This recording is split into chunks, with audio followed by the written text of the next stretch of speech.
వారు కష్టకాలమందు యెహోవాకి మొరపెట్టిరి, ఆయన వారిని వారి ఆపదల నుంచి విడిపించునని లేఖనం సెలవిస్తుంది. 107వ కీర్తన 6వ వచనం. అయితే ప్రియులారా, కష్టకాలంలో, శ్రమలో, ఇరుకులో, ఇబ్బందిలో, శ్రమలో, సమస్యలో నువ్వు మనుషుల వైపు పరిగెత్తుతున్నావా? మనుషుల్ని చూస్తున్నావా? మనుషుల సహాయం కొరకు, డబ్బు కొరకు, వాటి కొరకు పరిగెత్తుతున్నావా?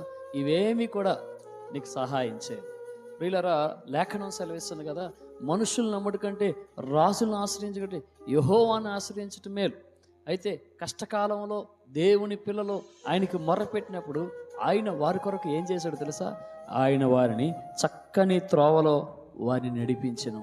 నీ జీవితంలో ద్వారాలు తెరవబడక, మార్గాలు తెరవబడక నువ్వు గలిబిలితో నలిగిపోతున్నావా? నా జీవితంలో ఏ ఎదుగు బదుగు లేదు, ఏ ఆశీర్వాదం లేదు, ఆరోగ్యం లేదు, నా శ్రమలు పోవట్లేదు, సమస్యలు పోవట్లేదు, నా బాధ నుంచి నన్ను ఎలాగా విడిపిస్తారు, ఎవరు విడిపిస్తారని బాధపడుతున్నావా? అయితే నువ్వు మనుషుల వైపు పరిగెత్తద్దు. నీ కష్టంలో దేవుని వైపు చూడు. దేవుని సహాయం కొరకు ప్రార్థన చేయి.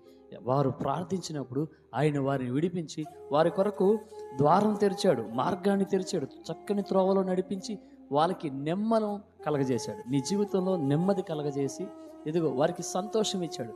నెమ్మది కలగజేసే దేవుడు ఆయన, సంతోషాన్ని ఇచ్చే దేవుడు. వారు కోరిన రేవుకు ఆయన వారిని నడిపించను. నువ్వు దేని కొరకు ఆశపడుతున్నావో ఆ కోరికను నెరవేర్చి నువ్వు కోరుకున్న రేవుకి నడిపించేది నా దేవుడు, నా ప్రభు ఒక్కడే. కనుక కష్టకాలంలో కుమిలిపోవద్దు, కృంగిపోవద్దు, నీరసించిపోవద్దు, ప్రాణము విసికి చనిపోవాలనుకోవద్దు. ప్రభు వైపు చూడు. ప్రభు నీకు సహాయం చేసి ద్వారం తెరుస్తాడు.